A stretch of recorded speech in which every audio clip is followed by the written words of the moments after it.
Hola a todos y a todas, ¿qué tal? Bienvenidos a un nuevo vídeo. A los que no me conozcáis, mi nombre es Francisco de Paula Marín, soy abogado y profesor y comenzamos con el segundo vídeo de este módulo 1. Recordaros que estamos en la asignatura de Teoría General del Derecho con código 73574, lo estáis viendo en pantalla, del grado de Derecho en la UO, que es la Universidad Oberta de Cataluña. Primero de Derecho. También sirve esta asignatura para otras asignaturas como por ejemplo introducción al derecho de otros grados como criminología, etcétera. Bueno, ya vimos anteriormente en el vídeo anterior una explicación sobre el primer punto de este módulo 1 de por qué el derecho, en el que veíamos las utilidades o la justificación de por qué era necesario un sistema de normas jurídicas para regular la convivencia entre las personas. En esta segunda parte, que ya es el último vídeo de este módulo 1, vamos a ver para qué el derecho y cuáles son las funciones básicas del derecho. O sea, qué funciones desempeña el derecho. Ya hemos visto o sea, ya hemos visto por qué es necesario el derecho y ahora qué funciones lleva a cabo. Estas funciones son la función de control social, seguridad jurídica, legitimación del poder, que ya veremos que es importante diferenciar entre legitimación y legitimidad, y justicia, que ya veremos que el concepto de justicia es un concepto bastante abierto, bastante problemático y discutido por la doctrina. Déjame que compruebe que estamos compartiendo pantalla, que estáis viendo lo que yo veo. Sí, efectivamente. Seguimos con el vídeo. Fijaros, primero hemos dicho por aquí que al analizar las razones por las que las sociedades humanas necesitan sistemas jurídicos, es necesario establecer las funciones u objetivos, de tal manera que ¿para qué sirve el derecho? Bueno, pues primero nos sirve para dar respuesta a los problemas y conflictos sociales que ya vimos en el vídeo anterior, acordaros de esos conflictos sociales y esos problemas de coordinación, y sirve para limitar la violencia y facilitar esa coordinación y cooperación. ¿Cuáles son las funciones? Pues tradicionalmente esas que hemos dicho, que serían 1, 2, 3 y 4. Y siempre lo que os dije al principio del vídeo, vuestro profesor intenta tratar todas estas funciones desde dos puntos de vista. Desde un punto de vista meramente descriptivo, en el que, bueno, pues hay una interpretación mucho más objetiva, y desde un punto de vista de la interpretación valorativa, en la que hay una interpretación mucho más subjetiva, aportando juicios de valor, diciendo lo que sería bueno o deseable, lo que es malo o lo que debería ser desde un punto de vista incluso un poco utópico, ¿no? Si no me entendéis, bueno, pues intentad leer un poquito de aquí del módulo y lo entenderéis, ¿vale? Fijaros, aquí os digo que tendréis que ver la interpretación descriptiva versus valorativa, mucho más objetiva frente a juicios de valor. Vale. La primera que vamos a ver, la primera, digamos, función, digamos, no, función, ¿vale? La primera función es el control social. Control social. ¿Qué se entiende por control social? Y aquí os lo he puesto yo. Bueno, pues el control social tiene dos vertientes, digamos.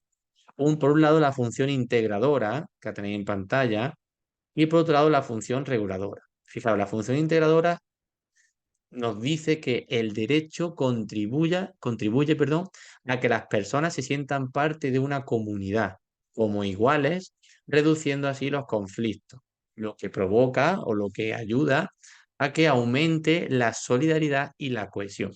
Al final, ¿cuál es la función de que haya un conjunto de normas que regulan a una comunidad, a una sociedad?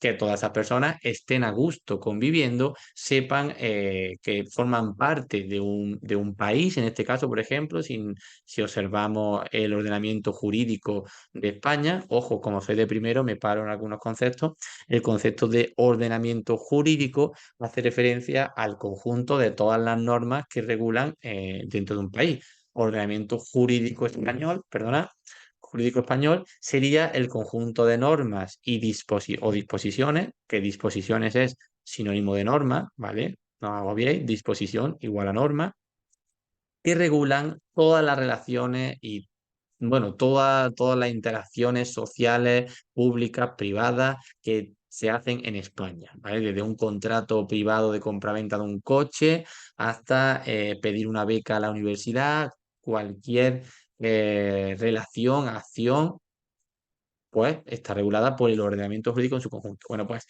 ese ordenamiento jurídico, ese derecho, ese conjunto de normas, tiene como función pues la integración de las personas, función integradora, que todos nos sintamos integrados, nos sintamos dentro de España como un todo, ¿vale? Luego tiene otra función, que es la función reguladora, que quiere decir que el derecho se utiliza no solo para que tú te sientas, bueno, aquí estoy en la comunidad, tal, no, para que tu comportamiento sea adecuado. Se utiliza para guiar el comportamiento de los individuos y también de los poderes públicos, es decir, de los destinatarios, porque como ya os he dicho, y ya lo veré a lo largo del grado de derecho, por un lado siempre hay una rama que es el derecho privado, que es el que se hace entre los individuos, y por otro lado estaría el derecho público, que es el que se da con los individuos y los poderes públicos. Pero al final todos somos destinatarios de derecho, ya sea privado o público, pero a todos nos rigen las normas del ordenamiento jurídico. Y por lo tanto, los poderes públicos también tienen que, bueno, pues que cumplir una serie de obligaciones, también se le pueden imponer sanciones si no cumplen, etcétera, etcétera. Por lo tanto, también tiene, aparte de esa función integradora, otra función reguladora. ¿De acuerdo? Ese es más o menos el resumen de estos apartados A y B que tenéis aquí en pantalla. ¿Vale? Perfecto. Luego tenemos un subapartado dentro del 2.1 que serían las técnicas de control social. Es decir, oye, no siempre el sistema jurídico actúa de la misma manera. No siempre se hace a través de sanciones. No siempre se hace de la misma manera, ¿no? A veces se intenta incentivar y otras veces se intenta desincentivar. O sea, se intentarán incentivar las acciones positivas, los comportamientos buenos. Si tú eres bueno, pues te doy una piruleta, porque tener un premio, ¿no? Sería el ejemplo de un niño chico, ¿no? Un niño pequeño. Si el niño es bueno, el padre le da una piruleta. De esta manera está incentivando. ¿Qué significa incentivar? No hago bien por esta palabra. Significa motivar, significa fomentar, ¿vale? Yo fomento que mi hijo ha hecho algo bueno, dándole un premio, en este caso, que sería una piruleta. O incluso al contrario, o sea, al contrario, antes de que haga algo bueno, le digo, oye, si haces esto, pues te dejo salir. Pues lo hace y le doy la recompensa que le he prometido. Todas estas actitudes son técnicas de incentivación, de motivación de una conducta positiva. Y también se puede actuar de otra manera con técnicas negativas, digamos, de desincentivación de una conducta negativa. Por ejemplo, si mi hijo, en vez de hacer algo bueno, le da una piruleta, pues le pega a otro niño, pues yo puedo castigarlo, ¿no? Y eso sería imponerle una sanción de alguna manera desde un punto de vista jurídico. O incluso, aunque no soy partidario de la violencia, darle una colleja, ¿no? Pero bueno, eso no estaría bien. O así en el culillo un poco, si es muy pequeño, que eso ni le duele ni nada. Pero bueno, independientemente de la violencia, que no soy partidario, un castigo, ¿vale? Sin ordenador, sin la Play, lo que sea. Por lo tanto, hay diferentes técnicas. ¿Cómo podemos agrupar estas técnicas? Vuestro profesor se hace eco de un autor muy importante italiano de los años 60, 70, que analizó estas técnicas de control y llegó a la conclusión de que hay cuatro tipos de técnicas de control social o cuatro tipos de técnicas que se aplican por los sistemas de normas para incentivar la palabra tiene desincentivar, ¿vale? A través de la promoción, el premio, la prevención y la represión. Las dos primeras, la promoción y el premio, sirven para incentivar, mientras que las dos segundas, prevención y represión, sirven para desincentivar.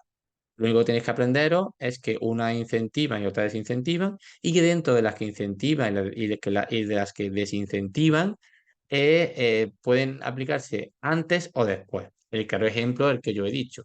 Un ejemplo de promoción, cuando yo voy a promover algo, ¿no? Oye, un promotor de vivienda, el que hace vivienda. Una promoción de un producto, pues intento que la gente me compre, que os digo yo, un producto. Pues lo que intento con la promoción es incentivar, motivar, aumentar un tipo de conducta, pero lo hago antes de que se dé esa conducta, antes de que produzca. Por ejemplo, le digo a mi hijo, oye, si me sacas un 10 te doy 5 euros. Lo estoy promoviendo, estoy haciendo una promoción, incentivándolo antes de que se produzca el 10. Un claro ejemplo desde el punto de vista más jurídico, menos coloquial, serían las subvenciones. Oye, si tú te dedicas, que digo yo, al campo, te voy a dar una subvención. ¿Por qué? Porque estoy intentando fomentar que la gente se dedique al campo porque falta gente en el sector primario, ¿no? Un premio sería lo mismo, incentivar, pero no antes, sino después de que se haya producido. Sería que mi hijo me trae a mí un examen con un 10 y digo, oye, pues como premio te voy a regalar una zapatilla, pero ya se ha producido el hecho. Un ejemplo sería, por ejemplo, las bonificaciones fiscales desde el punto de vista jurídico. Es una bonificación fiscal, algo bueno por haber tributado tal o algo bueno, por ejemplo, por haber contratado.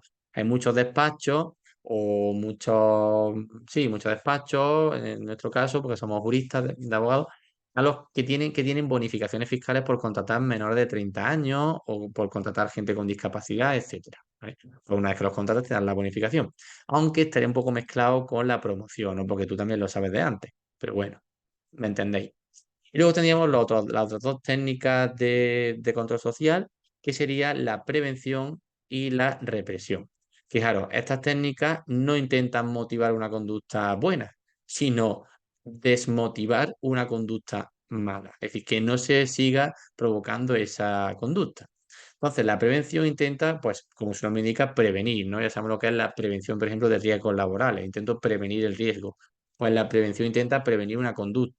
Por ejemplo, cuando se hacen controles en los estadios de fútbol, en el Camp Nou, en el Santiago Bernabéu, se hacen controles y tienen que abrir tu mochila y si llevas algo, por ejemplo, una botella con un tapón, creo que las quitan, o si, por ejemplo, llevas una navaja, obviamente no puedes llevar una navaja, o si llevas cualquier instrumento que la seguridad considera que pues, puede provocar daño. No se está provocando el daño, si os fijáis, se está previniendo. Por tanto, se intenta desincentivar esa conducta indeseada que podría ser hacerle daño a alguien antes de que se produzca. Mientras que la represión sería una técnica que intenta desincentivar también, pero una vez que se ha producido, por ejemplo, con multas o sanciones. Oye, tú le has pegado a alguien, te sanciono. Oye, tú vas con el coche a 180, la conducta indeseada ya se ha producido y ahora pues voy a reprimirla, voy a hacerte pagar una multa, una sanción, ¿vale? Como ya hemos visto, siguiendo el esquema de las funciones, ya hemos visto la función de control social. Otra de las funciones que que llevan a cabo las normas jurídicas sería el de la seguridad jurídica. Esta me gusta mucho porque la seguridad jurídica, aparte de que es un término muy importante, desde el punto de vista social, creo yo, que es importante que una sociedad tenga seguridad jurídica y que sepa las normas que hay y que creo yo desde el punto de vista como abogado y como profesor y jurista, bueno, y tal, bueno, yo deciros que tengo una carrera de Derecho y varios máster, dos, tres, desde el punto de vista se está perdiendo seguridad jurídica. El hecho de que salgan tantas normas cada poco tiempo, se modifiquen tanto, por ejemplo, la ley del sí es sí, otras cosas que yo no voy a entrar a valorarlas, pero que se modifiquen tantas normas de manera tan seguida, unido todo ello a la incertidumbre política, a- bueno, estamos en tiempos muy convulsos, no, esto no favorece a la seguridad jurídica, ¿de acuerdo? Y ya os digo que la seguridad jurídica es un término que saldrá mucho a lo largo de la carrera, seguro, de vuestra carrera de derecho, y que debéis ya familiarizaros con él. Bueno, la palabra seguridad jurídica, vuestro profesor la interpreta desde varios puntos de vista. Primero tenemos la palabra seguridad analizada sin el apellido jurídica. ¿Qué es la seguridad? Pues la seguridad es la protección, ¿no? Nos da protección sobre algo, ¿vale? Pues si nosotros nos sentimos seguros, nos sentimos protegidos. Pues esa es la primera de las funciones que dan las normas, sentirnos protegidos frente a posibles perjuicios o frente a posibles daños. Por lo tanto, también esto está unido a esa utilidad que veíamos de limitar la violencia, ¿no? Porque estamos protegidos frente a agresión. Pero luego además también la palabra seguridad, repito, sin el apellido jurídica, la palabra seguridad también hace referencia a certeza, ¿no? Cuando decimos, "Oye, esta persona habla con mucha seguridad". Es que quiere decir que está hablando sabiendo de lo que habla y sabiendo que lo que está diciendo es cierto. Esa certeza lo que provoca dentro del ordenamiento jurídico es que nosotros, cuando hacemos una conducta, ya sabemos las consecuencias que tiene. Por ejemplo, si yo ahora mismo decido matar a una persona, yo conozco o sé ahora mismo que la pena por homicidio es de 15 años. Pues eso me da seguridad, ¿no? Imaginaros que hubiese o sea, que no lo supiera, que no hubiese seguridad, pues sería una locura, ¿no? Oye, yo por matar a una persona hoy en día no sé cuánta pena voy a tener. Eso es inseguridad. No tengo la certeza. ¿Vale? Oye, o yo sé que si voy a 180, bueno, a 150 por la autovía, eso no está permitido, porque yo sé que la norma es que tengo que ir a 120. Esa es la certeza de que lo estoy haciendo mal. O ponerlo en el lado contrario. Si yo voy a 110 por la autovía, yo sé que lo estoy haciendo bien, que mi conducta es correcta conforme a la seguridad que me da el derecho, porque yo ya sé que tengo que ir a 120. Imaginaros que no supiéramos a cuánto hay que ir. Sería una inseguridad increíble, ¿vale? Por lo tanto, la posibilidad de saber las consecuencias de nuestros actos también lo provocan las normas, ¿vale? Y cuando ponemos esa coletilla de jurídica, ¿vale? Fijaros, es cuando hablamos de esas consecuencias, ¿vale? Jurídica, ¿de acuerdo? Fijaros lo que he puesto aquí. Otro punto de vista de la seguridad jurídica es la posibilidad de prever las consecuencias jurídicas de nuestros comportamientos, ¿vale? Lo que hemos dicho. Pero ojo, cuidado, ¿por qué? Porque la seguridad, tal y como vuestro profesor no le gustan las cosas tajantes, la seguridad no es, oye, por ejemplo, ¿este país es seguro? Depende. ¿Este ordenamiento jurídico te da seguridad? Sí, pero seguridad plena tampoco. ¿Por qué? Porque la seguridad no es total, sino que hay que hablar de diferentes grados o niveles de seguridad. Porque que un ordenamiento jurídico, que ya os he dicho que es un conjunto de normas, sea más o menos seguro, va a depender de muchas cosas. No solo por el simple hecho de que un país tenga un ordenamiento jurídico es seguro. Por ejemplo, ¿creéis que es igual de seguro jurídicamente hablando? ¿Vale? Es decir, las normas, que hay garantías, que los procedimientos son justos, todo esto de la seguridad, ¿vale?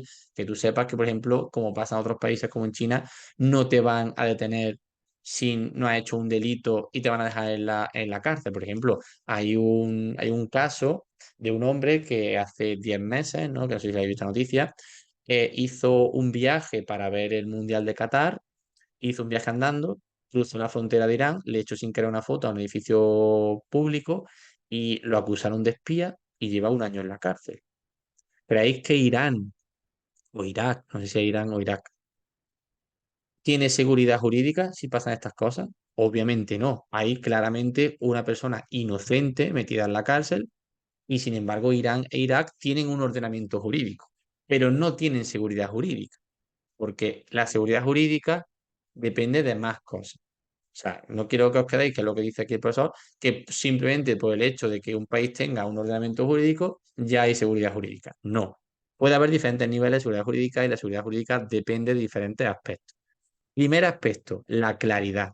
Oye, si las normas que tenemos, las leyes son claras, las personas las van a conocer y van a saber pues, a qué atenerse. Si yo pongo la velocidad a la que hay que ir en coche por la autovía es de 120 kilómetros por hora, pues ya está. Ahora, imaginaos que pongo yo la velocidad máxima, pero bueno, si adelantando y no sé qué, que puede ir un turismo de 2000 kilos, de no sé qué, es 300 metros por segundo. O sea, al final hay gente que esa ley no la va a entender.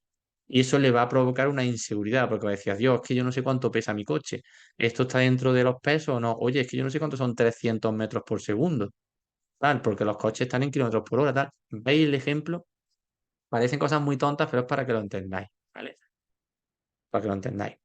Entonces, la claridad de las normas es importante. Ojo que aquí vuestro profesor dice algo muy importante. No debemos confundir el vocabulario que se utiliza en la rama del derecho, porque es un vocabulario muy complejo, muy técnico, con expresiones latinas, ¿vale? Eso no quiere decir que la norma no sea clara. Sabemos perfectamente cuando una norma se está expresando mal, cuando una norma es ambigua, es oscura, no se la entiende, o cuando una norma se la entiende, pero para entenderla bien, bien, bien, pues obviamente hay que hacer un esfuerzo y algunas normas necesitan de complejidad técnica. Es como, por ejemplo, los médicos, ¿no? Los médicos, pues, tienen su propia jerga, ¿no? De ventrículo derecho, tal, no sé qué, una estenosis, yo no sé lo que es una estenosis, pero ellos sí. Eso no quiere decir que no haya seguridad, ¿vale? La claridad depende, o sea, de la claridad depende esa seguridad, pero no hay que confundirla con el lenguaje técnico. Un segundo, digamos, un segundo concepto, otro aspecto del que depende la seguridad jurídica es la publicidad. Obviamente, un sistema jurídico, un ordenamiento jurídico tiene que ser público. Todos tenemos que saber que si voy a 110 por la autovía, pues me van a multar. Si esa norma no se hace pública y no es conocida por todos y y las normas fueran secretas, sería una inseguridad brutal. ¿Vale? Porque la gente necesita saber las normas. Por eso hay un concepto muy importante en derecho, que ya lo estudiaré en otras asignaturas como derecho constitucional, derecho civil sobre todo, porque proviene del Código Civil, que es que cuando se desarrolla, cuando se crea una norma en el Parlamento estatal, en el Parlamento, bueno, estatal o autonómico, cuando se crea una norma, ¿vale? Existe una obligación de que esa norma sea publicada en boletines oficiales. ¿Qué es un boletín oficial? Básicamente, hoy en día la página web, ¿no? Está el BOE, Boletín Oficial del Estado, está en mi caso, que yo soy de Andalucía, el Boletín Oficial de la Junta de Andalucía, y vosotros, que seguramente habrá muchos alumnos de Cataluña, pues tendréis vuestro, seguramente el BOCA, ¿no? El Boletín Oficial de Cataluña, o no sé si es el BOCA, pero bueno, también está el DOWE, el Diario Oficial de la Unión Europea, donde se publican las normas que se crean a nivel europeo. En definitiva, hay que darle publicidad a todas las normas porque es una manera de darle seguridad jurídica a las personas. Y normalmente estas normas, además, algunas entran en vigor el día siguiente de su publicación, pero con carácter general tienen un periodo como de transición o como de espera para que entren en vigor. Por ejemplo, si yo hoy creo una norma, pues yo puedo perfectamente decir que no entre en vigor hasta, imaginaros, un mes después, ¿vale? Y en ese mes, pues se permite que las personas pues, puedan alegar, puedan ver, puedan conocerla, etcétera.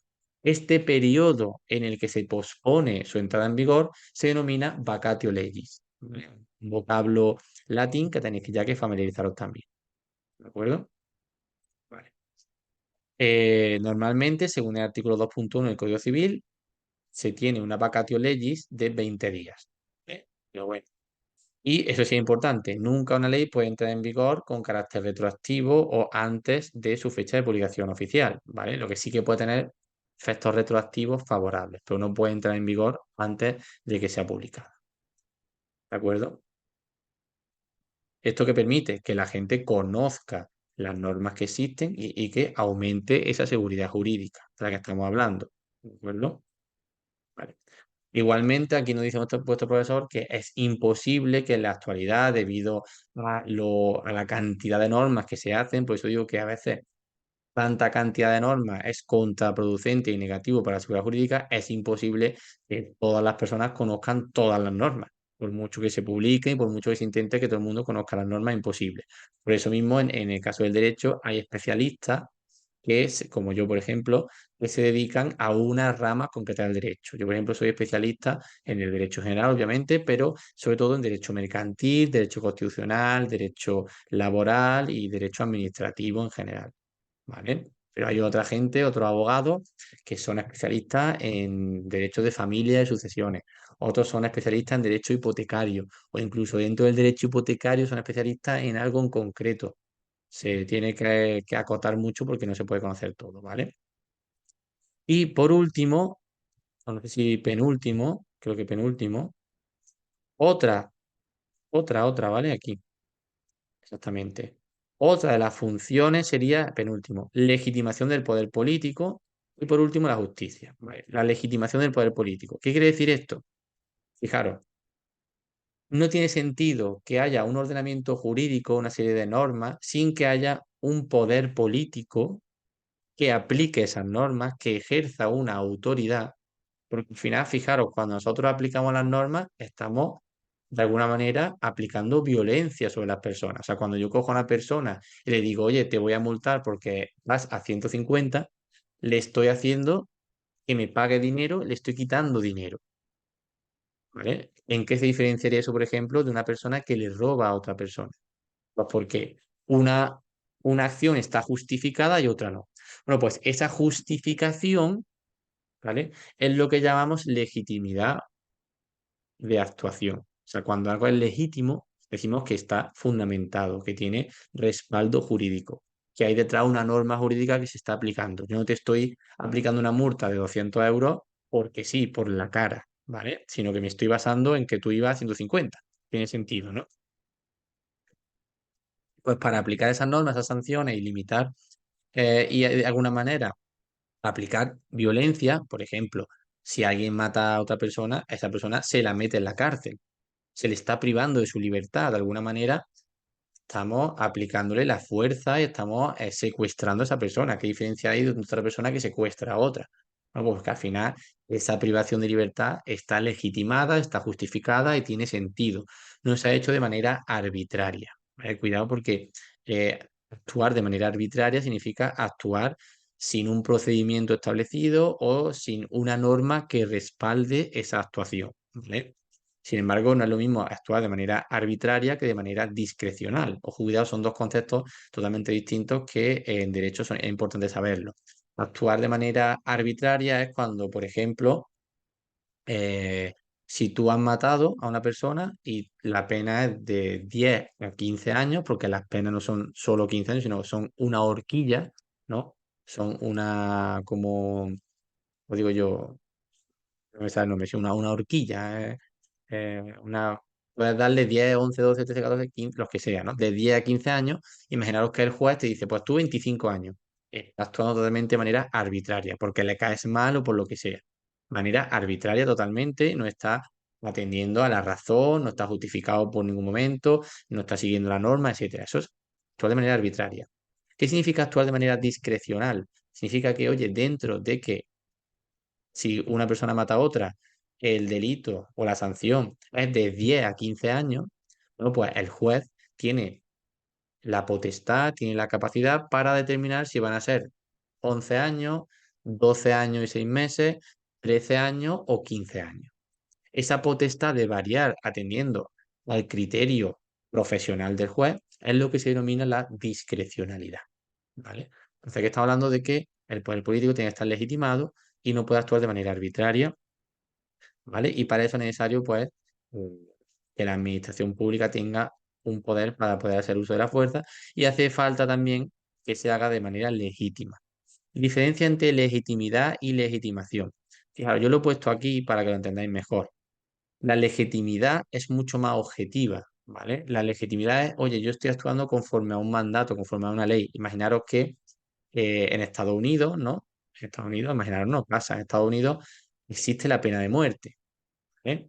No me voy a meter a valorar si es buena o mala o no, pues como dice vuestro profesor, se pueden hacer eh, interpretaciones descriptivas y valorativas. Voy a centrarme en una interpretación descriptiva. Existe la pena de muerte. Por lo tanto, si un juez decreta que una persona que ha matado a otra hay que matarla por pena de muerte, ese juez está legitimado, ¿verdad? Sí, está legitimado porque objetivamente hablando está aplicando una ley que permite la pena de muerte.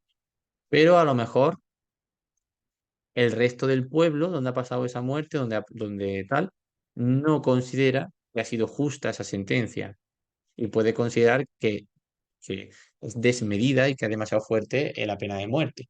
Por lo tanto, no le están dando la legitimación a ese juez, es decir, no están aceptando lo que ha dicho. Entender la diferencia, la legitimidad es mucho más objetiva, oye, lo está haciendo correctamente conforme a la ley, pero la legitimación depende de que la sociedad acepte eso. Por ejemplo, en España no está aceptada la pena de muerte.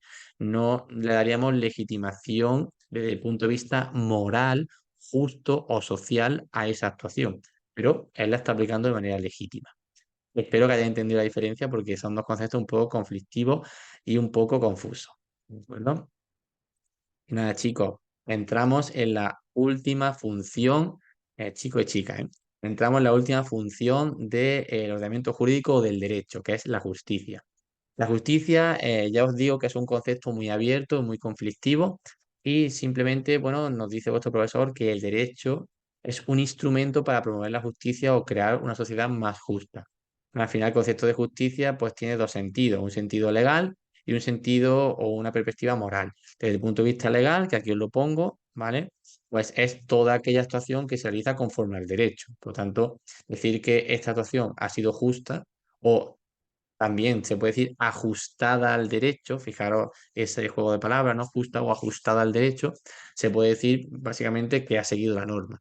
Pero claro, no nos interesa este término desde el punto de vista legal, porque al final es redundar un poco en lo mismo. De hecho, vuestro profesor dice que esto sería un pleonasmo o una tautología. Estos son términos que no tenéis por qué estar familiarizados, pero significa que es como repetir lo mismo otra vez. Decir que una norma es justa o que una actuación ha sido justa, desde el punto de vista legal, es decir que la propia norma, pues sí, pues se ha ajustado a la propia norma, ¿vale?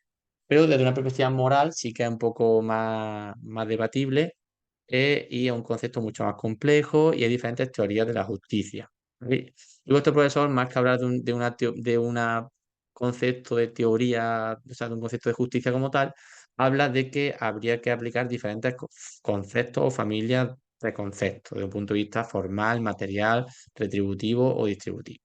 Básicamente, eso es lo que tu profesor dice conforme a la justicia.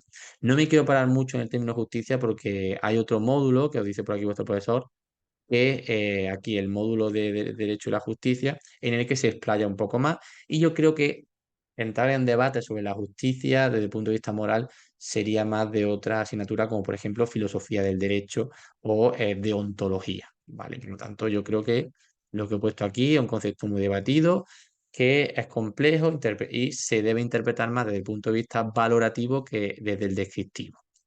¿De acuerdo? Bueno, pues con esto tendríais ya el módulo uno completo. Os invito a que veáis más vídeos sobre los diferentes módulos de esta asignatura y que veáis más cursos impartidos por mí o por compañeros. Y nada, hasta aquí el vídeo de hoy y ánimo con el estudio. Chao.